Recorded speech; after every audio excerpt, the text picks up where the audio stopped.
Strong Dads wants to thank 4Speed on 50 for sponsoring today's show.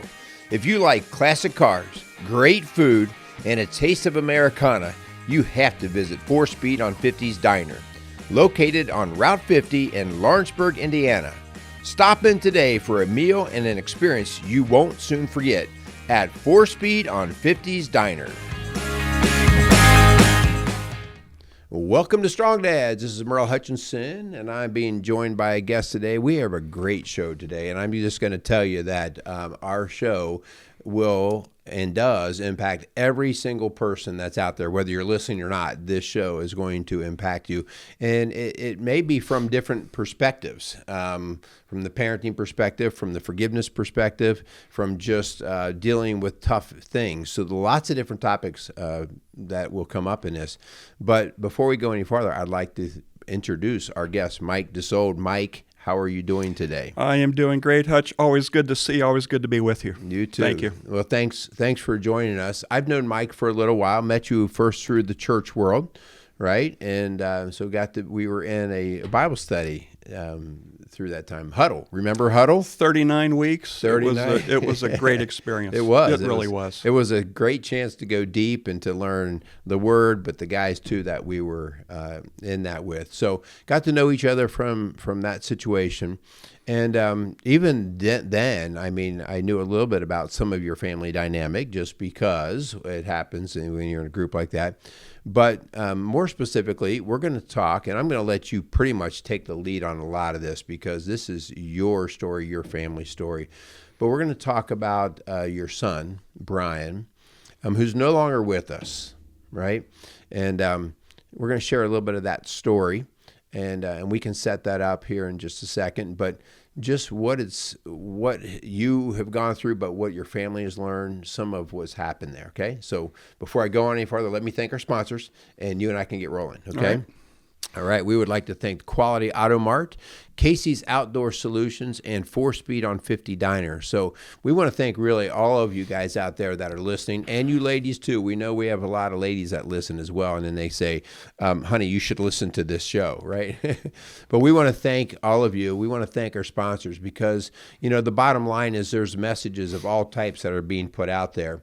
And we believe here at Rock Solid Families and Strong Dads that if we don't get the family right, we haven't even begun to scratch the surface on making things better. We've got to really focus on the family. We've got to get it right. And in particular, we know that getting it right starts with Christ and then strong dads. And I just spent a weekend with a bunch of men camping. It was 14 degrees at night. That was really comfortable. But that idea, there was a call out to men to stand up even when it's difficult. And stand up and take over your family, not in a dictatorship, but in a lead well. So that's what this is about. So we want to thank our sponsors. We want to thank all you that listen. And we just ask that you continue to do and share these shows. Mike, let's get into your story. This is about your son, Brian. So I'm going to let you set this up. You can take it back as long as you want, right? When he was born, I don't know, right? Share your story, and then let's take it apart from there. All right. Yeah. So son Brian was born in 1985. So, and I thought, lived a pretty normal childhood. Loved sports. Grew up in a family of four. So he was number 3 of 4. We have one daughter and with father of 3. And he developed, as kind of as he went into high school, really started hanging out with some of the wrong kids, developed some marijuana habits, which ultimately led to his drug of choice, which was heroin. So Brian, starting probably late teens, early 20s, pretty bad, strong heroin addiction, in and out of treatment programs, in and out of jail, thefts to support his habit, et cetera, et cetera. So obviously very difficult times to deal with that as a parent. And so again, I remember one time he was actually brought back from the dead with Narcan. You can imagine as a parent, you get the call, this is Officer so-and-so, Cincinnati Police. Your son Brian's overdosed on heroin. Don't know if he's dead or alive. You should probably get down there. So again, Wow. the folks listening to this, you can just imagine how you'd feel as a parent getting that call. So he was actually brought back from the dead, I believe it was 3 times with Narcan. So we really had some time, may sound odd to some, but we had some time to really process his death really before it actually happened. So Brian ultimately died of an overdose. So it was cocaine laced with fentanyl, October 6th of 2021. And how old was he? so he would have been, let's see, if I do the math, about 36. Okay, so we're not talking about a 19-year-old here. He'd had quite a time of in and out of the drugs and experimentation and use and all that stuff. That's exactly right. And so it really is a sad story in a lot of ways. He left 2 babies. He left a 3-year-old son. He had left also then a baby to be born a few months later in March, the March after he died. A little girl was born. So, and the interesting thing, though, about Brian, and I want to share this story of hope to your listeners here, Hutch, and that is he had turned his life around completely, like the last 5 years of his life. So he was the only one of our 4 children didn't graduate college. But towards the end of his life, gosh, he worked in logistics sales, making 6-figure income. He had closed. He had closed on a $300,000 house a week before he died. So he was preparing the room, baby's room, the crib, and everything, and then poof, he's gone. So mom of the baby girl to be born found him, and then his friend, Brian's friend, was found dead, overdose on the porch next door to Brian's home. So there were actually it's a double tragedy from that standpoint. But again, I like to share Brian's story as a story of hope and faith to people who really need it. We've talked about it, Hutch. I look at opioid use disorder. It's like the next cancer. Every family's touched by it. Yeah. You know somebody, whether it's in your family or maybe it's a coworker, neighbor, maybe it's somebody you go to church with. So nobody's immune from it. And a lot of people aren't comfortable talking about it. I am. Doesn't make me any better. Just different. And I'm different, all right. Just ask my bride of 48 years. Right. I'm different, all right. So, but I'm comfortable, and I just want to share that story of hope. Yeah. When you think back, there's a lot of things when you think of this, like, well, gosh, I'll just use the phrase, when did he go off the rails? When did we lose this one? We have our other kids who seem to go down a route that was a little bit healthier. When did this all start to happen? And Linda and I, we have 5 kids, and they each have their own personality and they're choosing different routes.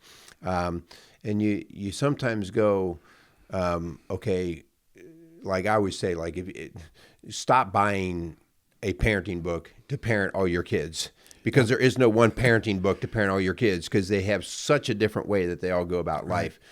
What were you doing that was working with the other kids that was maybe not just, and I just say that like as anybody who's out there listening, like, man, these were some maybe red flags that we wish we would have paid a little bit closer attention to or addressed differently? Yeah, I think it's a great question, Hutch. And I think part of it, looking back on it, I really wish that Connie and I would have been more aware of some of the symptoms of heroin use,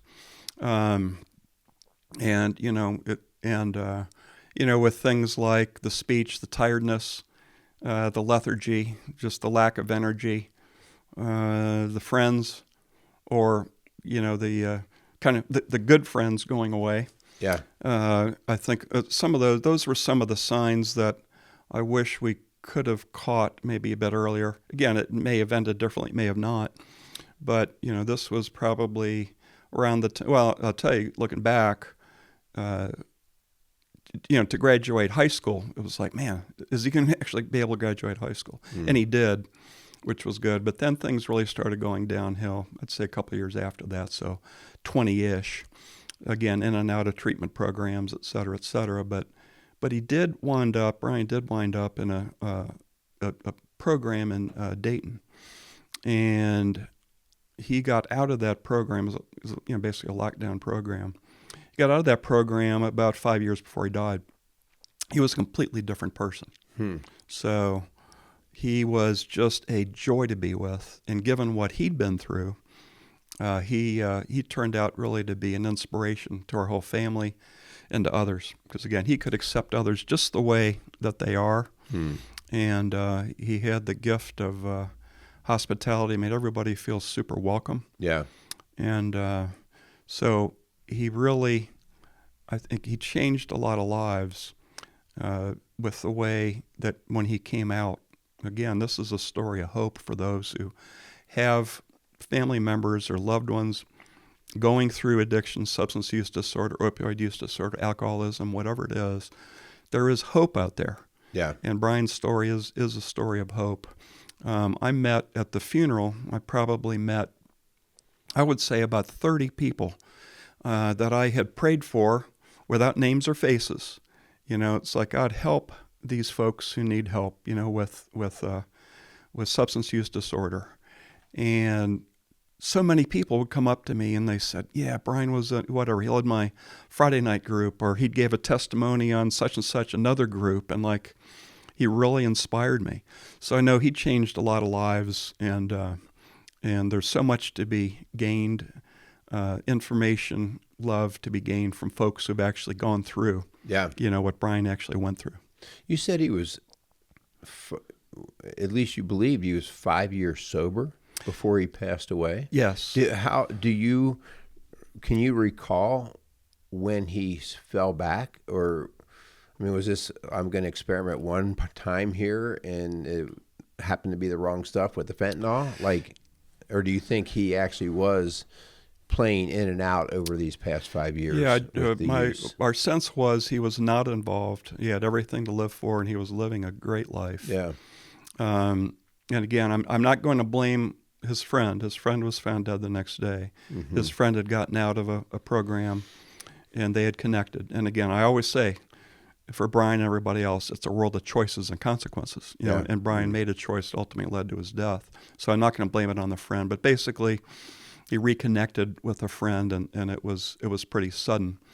In my understanding, this case, Brian's case of the dealer dealing the drugs that killed these two men, went to federal court, which very, very few cases do, because you really need solid evidence to go to federal court case.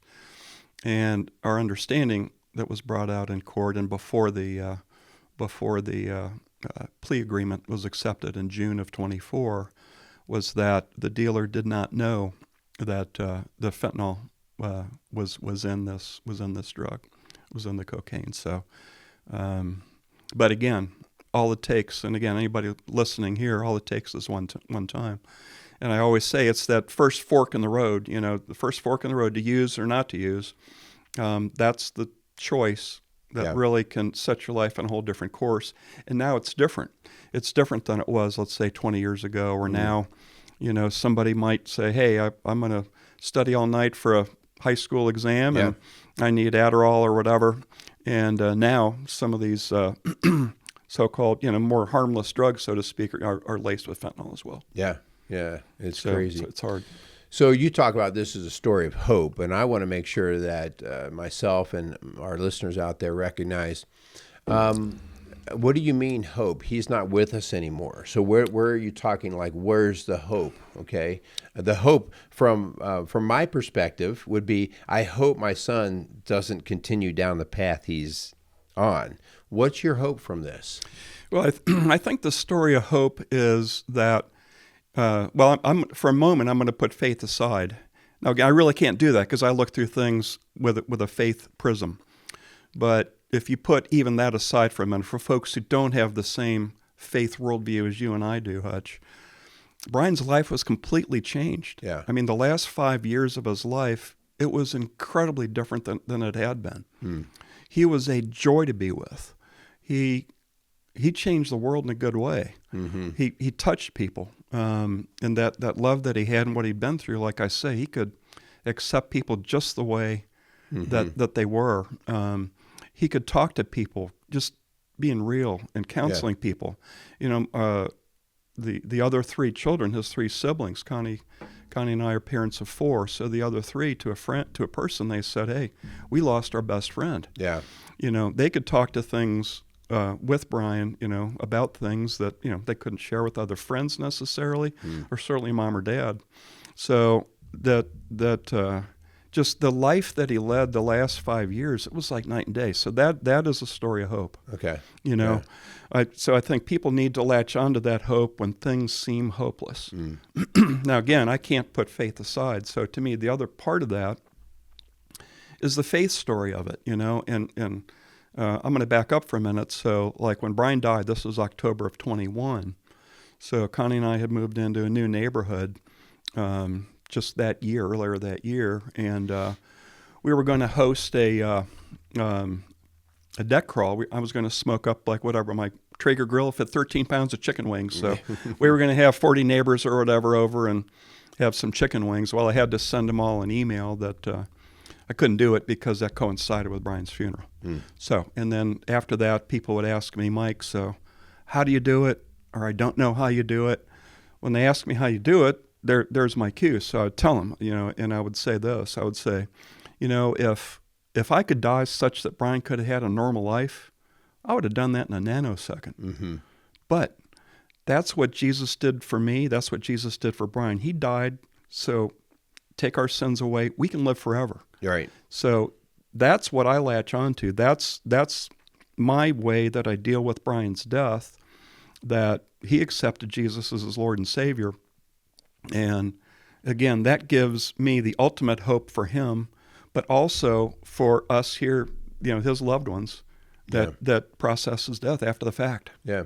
Well, you and I were talking before we hit the record button, and there's a mindset, and I'm as guilty as any one of this, so, just it happens to all of us, that we see evil deeds and we think it's an evil person. Like we have a hard time separating. So you're telling me this about this Brian guy, and he was a drug user, and all of a sudden the dark image comes into my mind that this Brian guy must be a bad guy. Yep.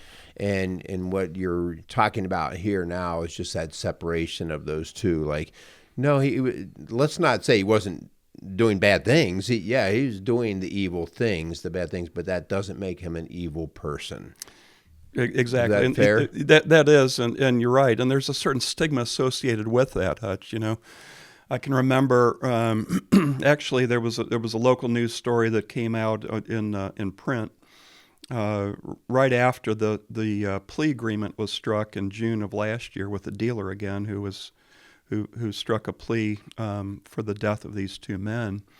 And basically it was a one-sentence description of Brian and his friend, and the description was this, longtime drug addicts. Mm-hmm. They were a lot more than that, to your point. Mm. They were loved, and they, and again, I just shared with how Brian really changed the world, and just we were just celebrating life and love with him, especially the last few years of his life, which it was like night and day, tremendous.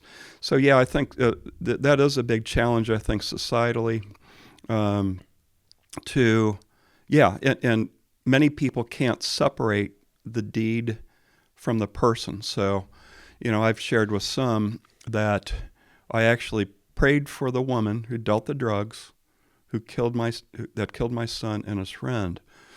So, because I think she's redeemable, in God's eyes. I think we all are, and we're all sinners in need of a Savior, and she's one of them. And the other part of her story is that she didn't have any record of dealing drugs before, as I understood, or if it was extreme. It was more minor. It didn't result, in any death.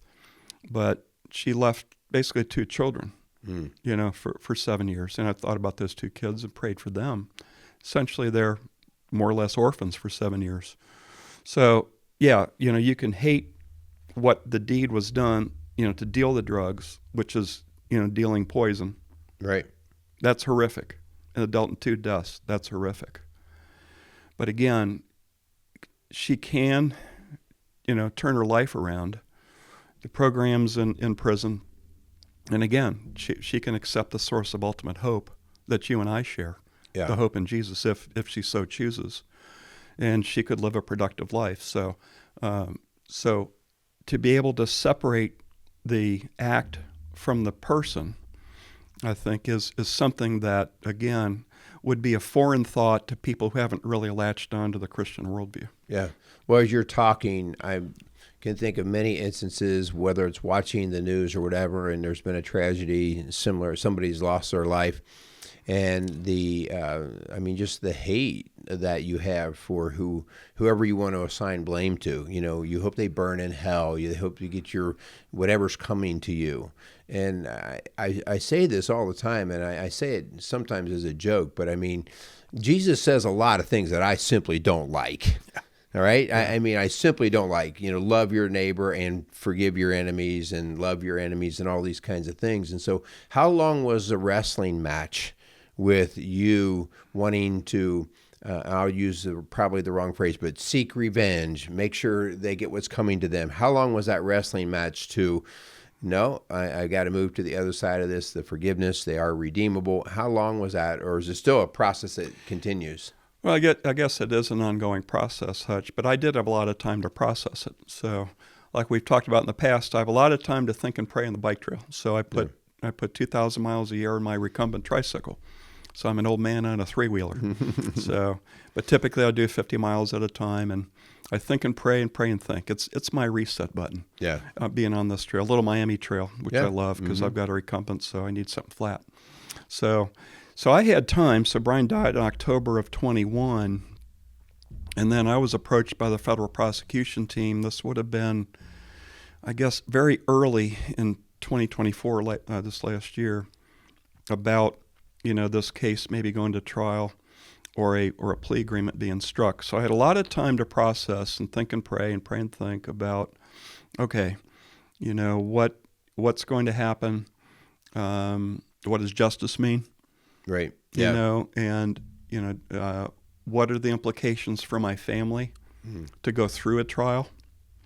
Which again, the federal prosecution team did lean a lot on input from me, and I in turn got input a lot from my family in terms of, okay, to open that up would be extremely difficult for many in the family to have to go through that. Yeah. And the uncertainty of a not guilty verdict. So ultimately, the federal prosecution team did agree on a plea.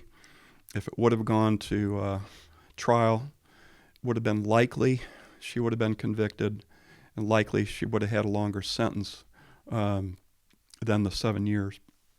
So, but again, it's like, well, is 7 years, and again, we wrestle a lot with this, is 7 years sufficient in terms of a societal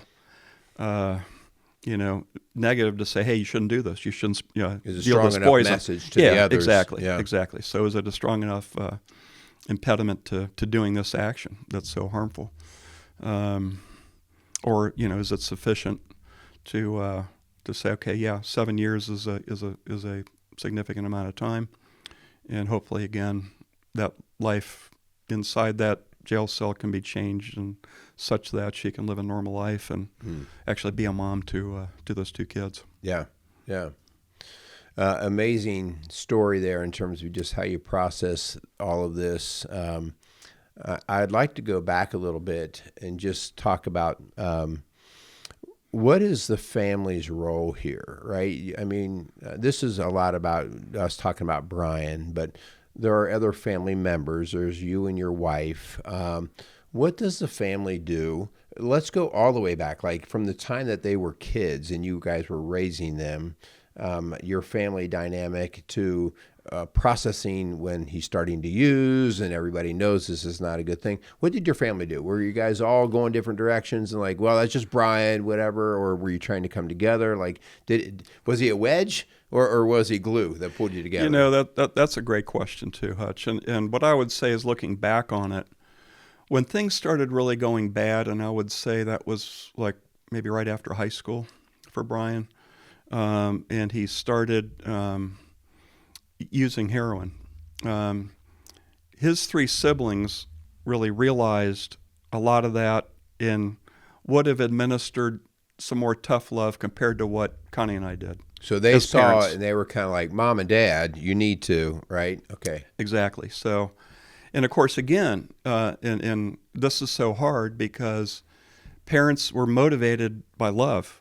Yeah, right. You'll yeah. do anything. You'll do anything possible to save your kid. Mm-hmm. But, of course, it turns, and of course, we had never been through this before. Yeah. But it turns out that very act of love and protection and trying to shield them from consequences, et cetera, can actually hurt them, even though you're motivated by love, because that brings up the whole term of tough love that we talked a little bit about before we hit the record button here. So, looking back on it, I think the siblings knew what was going on before Connie and I did, number one. Number two, would have been administering a bit more tough love than Connie and I did. I think, so, and I'll tell you what, I'm so thankful in looking back on it. We've always had a close-knit bunch. The growing up, the four together, it's really been great. And I give so much credit, so thankful to God for Brian's three siblings, one sister and two brothers, that just, number one, never gave up on them, and number two, just rallied around things. But it does present some challenges, certainly in the marriage, because I think husband and wife process it differently. Yeah. At least in our case. And again, I've said it a million times, I can't understand that bond that a mom has, baby growing inside her body. You and I will never understand that bond. That's so special, and God-given. So I think that, again, might relate to how moms might process some of this stuff differently than a dad does. And maybe a dad wants to administer more tough love, if you will, or process it differently. And that can create a lot of stress on a marriage. I think it did in ours, but again, I'm so thankful. A fantastic wife of 48 years. Yeah. And again, very supportive family, very supportive church. And again, and you were part of that, Hutch. So again, God used you in that process. And also, again, I would have done this sooner, I guess, and would have gotten involved with counseling earlier. And again, I know that's part of your ministry, connect folks on that level too. So what I would say, one of the messages I would have is, get outside help to help you process it. And like that counseling was really helpful for me to say, okay, here's what you can control, here's what you can't. Here are some things to think about that ultimately, you're trying to help, but you may not be. Yeah. You may actually be really hurting them. So all these things help. But I think that's one of the things, again, that I am really focused on is the impact on the family. So you got, again, I tried to make it a point to talk to the other three, Brian's two brothers and sister. It's like, hey, understand your love. There's so much energy and time and focus on Brian. Yeah. And just know you're loved and not forgotten. And we talked about that, and I talked about with them multiple times how much I appreciated them with the way they loved Brian and supported their mom and dad, Connie and me. So so thankful for all that. Two things that come into my mind, and the first is we talk all the time the absolute importance of unity. Is if we don't have that unity, husband and wife unity, Satan has got a stronghold on you. And if we can divide out husband and wife, we can split that family pretty quickly because the kids will smell it and start to see the weakness, and they'll start doing their own behaviors to adapt.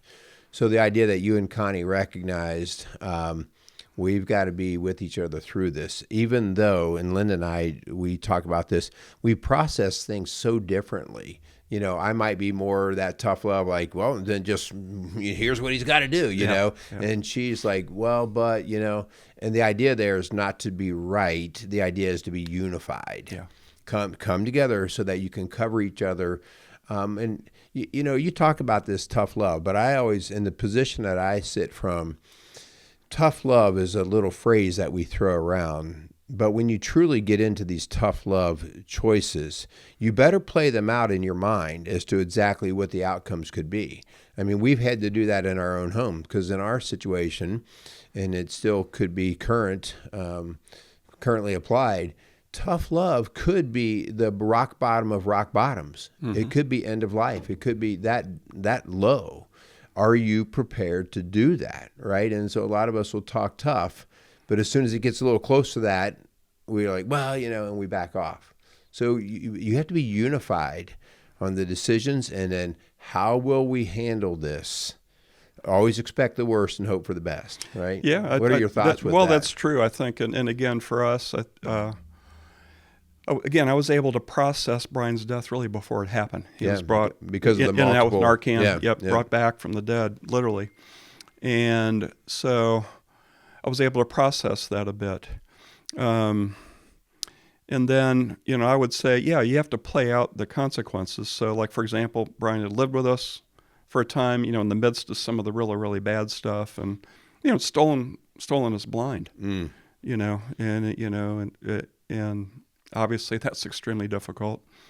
So there reached a point where, again, we couldn't have Brian live with us. Yeah. And again, I can think of one, again, tough love incident. We had paid Connie and I for a treatment program way down Elizabethtown, Kentucky, and he shows up AWOL. He went AWOL like a day later. Shows up on my front door, and he wants to get in, and I said, Brian, you can't live with us, and he said, but you're my dad. You have to let me in. And you can imagine, again, going as a dad, even a strong dad, right? To use the term here, that just tears at your heart. And it's interesting because I want to say just that week, Connie and I had attended a Nar-Anon. So, people maybe have heard of Al-Anon and Nar-Anon. So basically for loved ones, people have loved ones going through chemical addiction, to number one, just to meet and to say, hey, you're not alone. And number two, you're not a horrific parent. Yeah. Sometimes it's world of choices and consequences. Yeah. For the person who uses. But anyway, we had gotten some tools to use, just like the week before, and I know that was. I look at it as a God thing, just in the timing of it, to help me deal with that situation in that moment. So anyway, it's a difficult thing to keep the family unified, and that's where, again, we need to lean on our God. I think the closest that I could come to God in terms of being God-like on this earth is to love my son unconditionally. Yeah. And I feel that I did that, and never gave up on Brian. But what I would say too, and again, for those listening, Hutch, okay, Connie and I were sick. We had to work our own program, essentially. It's like, this was like interfering with every aspect of our life. Yeah. Work life, family life, marital life, just everything. Physical life even. It had physical stress manifestations of it. So, you deal with all these things, but for me, the moment when I was able to say, okay, God, I'm never going to give up on Brian, but I'm giving him up to you to deal with this situation. Because guess what? I'm not strong enough to deal with it. Yeah. I can't do it. Yeah. So God, he's yours. And once I was able to do that, I really felt, I felt, and I prayed it, a verse that I've laid out on many people over the years, and that's Philippians 4:7. I had that peace that transcends all understanding in the midst of the storm. Yeah. I really felt that, Hutch. That's good stuff there. I mean, it's amazing because it's real. You had to actually get to that level. Yeah. As you're talking about Brian coming back on your footstep,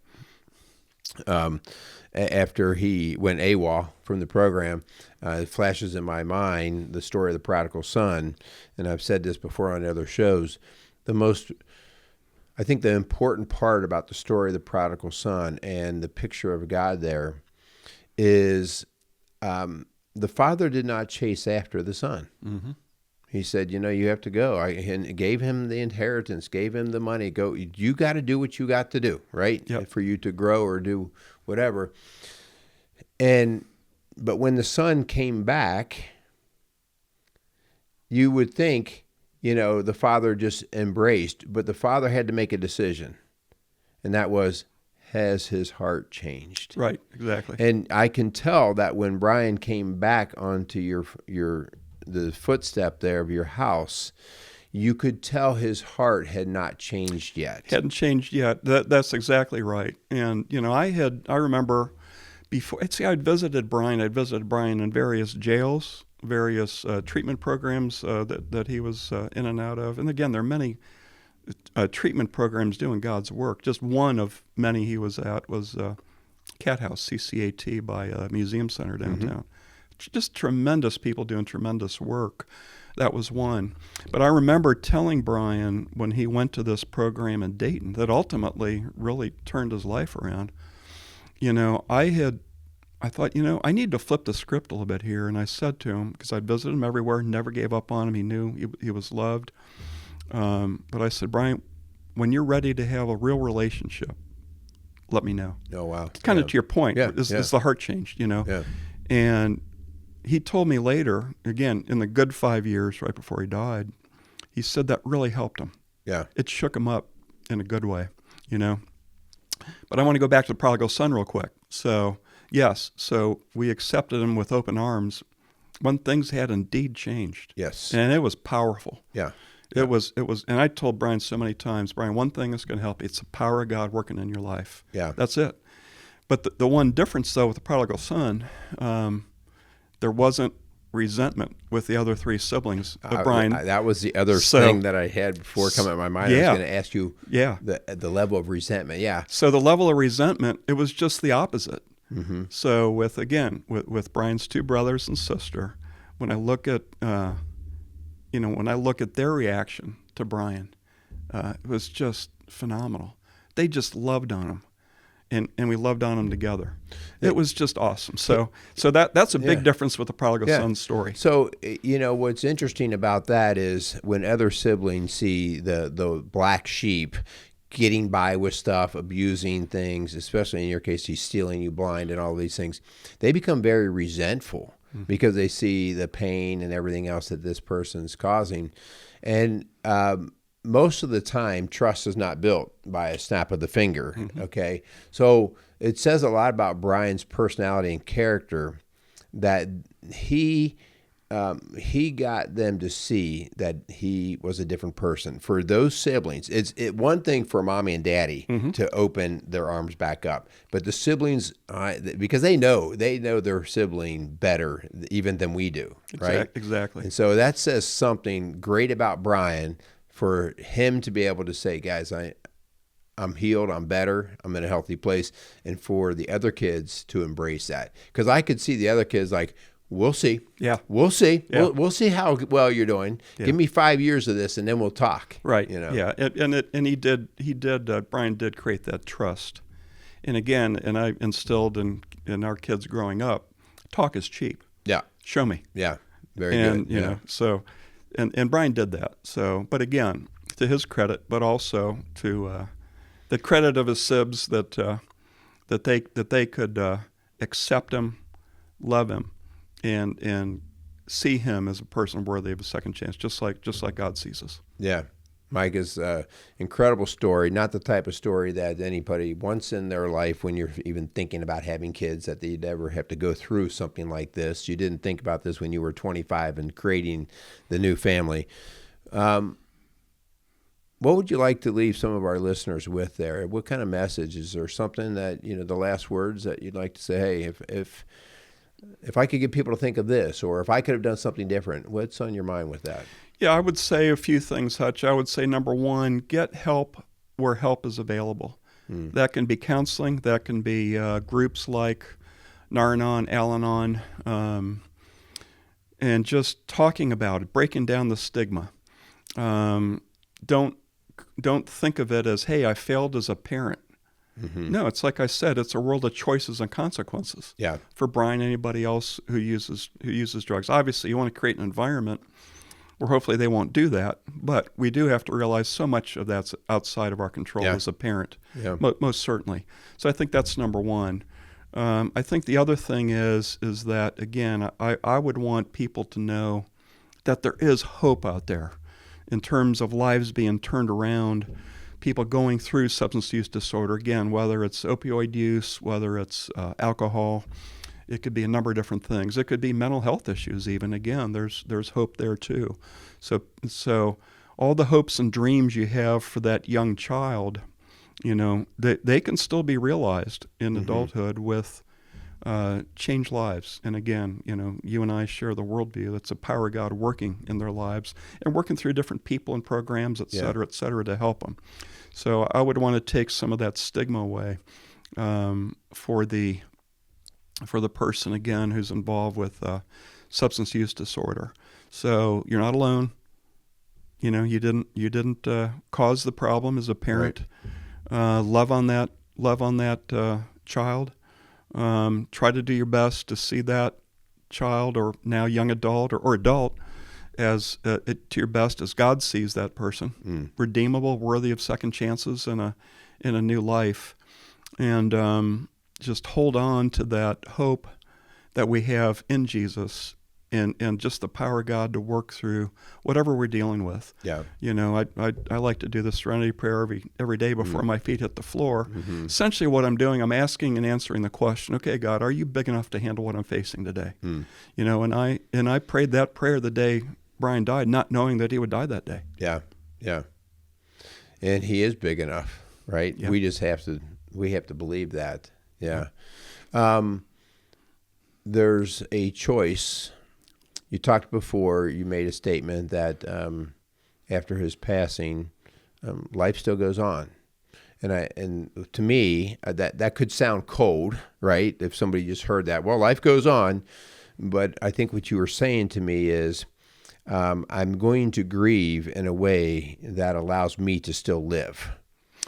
And live his life, right? In other words, whatever good he had does not do any good with me crying in my room for the next 20 years of my life, right? I have to go out, and whether we're doing a show like this, or you're out talking, or you're out creating a foundation or a 5K run or whatever, we have a choice to make. And I'm making this statement because we deal with parents that get stuck in grief. We call it complicated grief, right? And it's because we've put so much in this kid, this person, that they kind of became the reason why we lived. And I've seen you, I'm not saying you just like this rolled right off of you like you were Teflon, but you made a choice to not get stuck, but to move through and then figure out how you're going to continue living and Brian's message live. That's accurate. That's accurate, Hutch. It really is. And again, it may sound like, again, it's flippant if I say yes. I chose not to be miserable. Yeah. Brian's death. It's hard to lose a loved one. Obviously, it's devastating. Yeah. But, we had to process that. I've been focused on, okay, how do I change his death from a negative to a positive? Yeah. And I believe like what we're doing right now at this moment, and people that can hear this and view this, is that our time together here, Hutch, today, that again, God can use that for the good.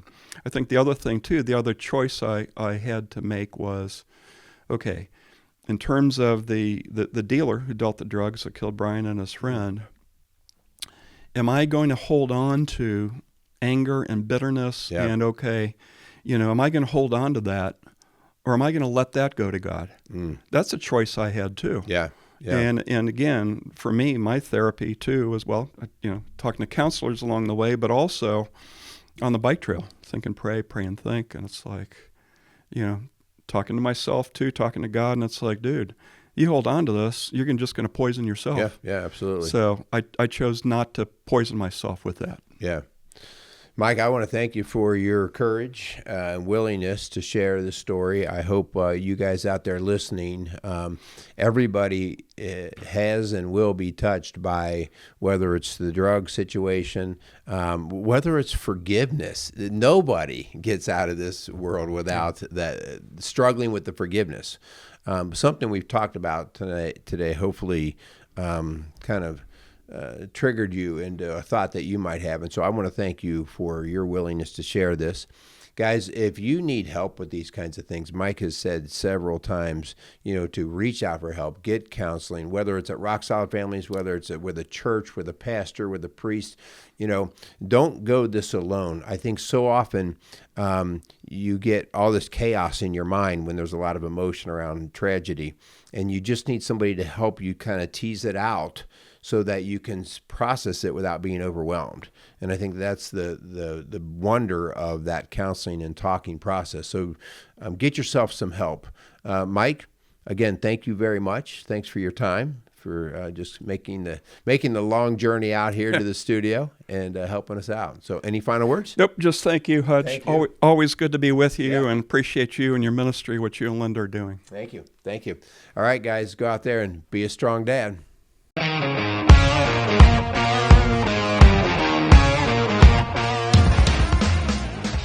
Strong Dads wants to thank Quality Auto Mart and Service for being a proud sponsor of the Strong Dads podcast. Started in 1985 and going strong for all these years. Recently, Quality Auto Mart has transitioned from owners of Mark and Nancy Repke to longtime employee Fred and Lorene Venus. For all your automotive needs and golf cart needs, check out Quality Auto Mart, located across from Indian Lakes on Highway 46 outside of Batesville, Indiana.